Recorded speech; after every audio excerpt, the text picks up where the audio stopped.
สวัสดีจะมาเว้าเรื่องวัฒนธรรมชนเผ่าต่างๆเนาะดีก็ตัวกระโยเวลกระโยแทงสารวัตรมันก็โอ้ยหันชื่อไปที่จ่าบังจ่าบัดจ่ารึกขีตะก็ได้มันเลยคุ้มไปที่อันนั้นขออนุญาตนะถามแหน่ว่าอันนั้นภาษาท้องถิ่นนี่กินข้าวแล้วแปลว่าแนวใดจ่าด้วยง่อยดอจุบัดอันนั้นขอบใจเด้ภาษาเจ้าแปลว่าแนวใดขอบใจคือจ่าบนบังพวกเขามักกินซีนเด้ใช้จ่าแซกแล้วก็ป้าจ่าเสียบัดเผาตะโอยเฮาเด้เฮ็ดอันนั้นอาหารวิธีแนวใดปรุงแต่งอาหารนี่ประเภทใดแต่หยัดตรงกุลุละเสียบ่ทรีบ่หยัดตุลุละแต่จ่าอีกอาชีพแพเย็บคือชูบาร์เบอร์นอคือน้ำทุกน้ำยากมาคือชัวบึ้ลจ่ายอปบ้าหาดาวเยอะคือปบ้าวิจ่ามันคือไอ้จ่าคือจ่างามคือตักมาต้มประจำเนื้อว่าคือหยาเปรี้ยนเยียบคือน้ำทุกน้ำยากคือชัวบังบัดตละชัวบึ้ลโบชื่อกระเล็บกระเจชื่อเชียโกลปบ้าปะแมงเกจ่าใครก็เยอะเกือบชัววิจ่าเกินชัวบัดชัวบายจ้าเกินมันทุกข์ลื่อๆตัวลูกเกินเขาก็ชัวนั่นแหละชัวเลยก็เลี้ยงไก่กอดจ้าบัดโต้ยบัดเชียบัดชอร์ตุกเกินมักไอจ้าเนอะหนึ่งใกล้สายสองใกล้ตะมีใกล้สีใกล้กองห้าง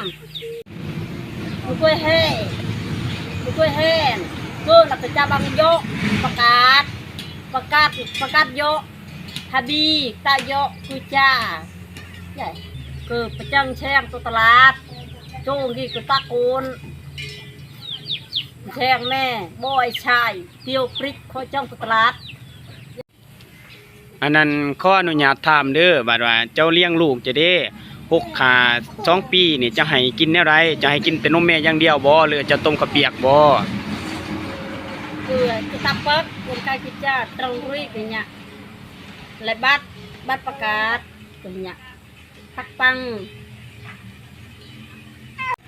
คือนั่นเลยก็จ้าประเดกเคยจ้าโยประกาศโยฮับบีโยอะบางยำคือจ้าอันนั้นขออนุญาตถามเด้ออันนั้นต้นเจ้าถือผ้าเด้เจ้ากินอาหารหยังเด้ถือผ้าบ่ถือผ้านะกูเนาะกูจ้าน่ะหนึ่งนะกระไรแก้วสองนะโยมักม่วงสามนะบัดกูจ้าเลยบัดโต้ยบัดประกาศบัดประเภทซีนเฮ็ดหยังเด้กินบ่ซีนอะไรเบิ่นะไม่ทราบบัดนี้ต้อนให้นมลูกเด้เจ้ากินอาหารจังได้แด่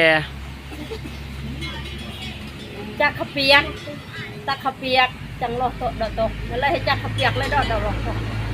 แต่เนี่ยน่ะเสียจักคุณรุย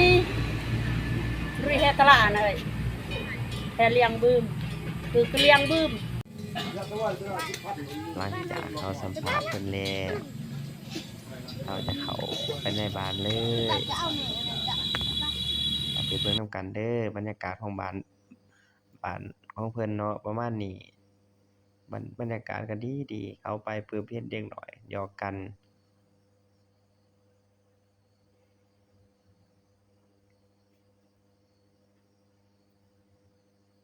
นี่เป็นบ้านของเพิ่นเนาะบ้านฮูกะโยเมืองโตยแขวงสะระวันนี่ประมาณหาหน่อไม้เนาะพวกเอื้อยเพิ่นเจ้าไปหาหน่อไม้เบิ่งพ่อเฒ่าเพิ่นแหนมเบิ่งมาฮอดนี้ก็เบิ่งพ่อเฒ่าเพิ่นซานไส้เนาะนี่ทางเผ่าอันนั้นชนเผ่าก็ต่างเพิ่นก็เฮ็ดประมาณนี้เนาะเพิ่นก็ซานเองฮอดนี้มาเบิ่งบ่อน้ำเพิ่นบังเอิญเราสายเพิ่นไปล้างหน้าเพราะว่าบ้านเพิ่นมีบ่อน้ำบ่อเดียวใส่น้ำบาดาลแต่โดนๆแล้วนี่มาฮอดนี้เนาะมาเบิ่งเข้าไปเบิ่งเห็นเอื้อยเพิ่นพัดข้าวเนาะ นี่เป็นขั้นตอนเพิ่นผัดข้าวเนาะทางชนเผ่าก็ต่างเพิ่นเฮ็ดจั่งซี้ประมาณนี้เนาะนี่แม่นทางอันนั้นอ้อมบ้านเพิ่นเนาะเพราะว่าทางนอกเอามาถ่ายเบิ่งประมาณนี้ถือว่าบรรยากาศดีดีบ้านอยู่แคมป์ถางนี่อยู่นี่มันอยู่หลังบ้านเนาะประมาณนี้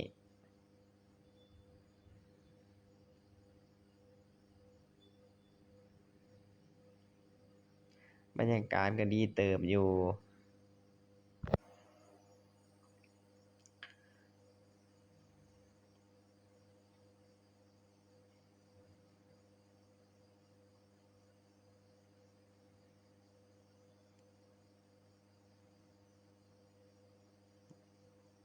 เพิ่นย่อกระเป๋าข้าวบ้านฮูกะยกก็ประมาณนี้เนาะอยู่ส่วนเมืองตะโอยแขวงสารวัตร สุดท้ายก็ฝากคลิปนี้เด้อฝากกดไลค์กดแชร์เนาะขอบใจหลายๆแล้วก็อยากเบิ่งคลิปใดก็เม้นบอกให้เด้อแล้วก็สิตัดต่อใหม่เนาะคลิปนี้ก็ส่ำนี้แหละขอบใจหลายๆ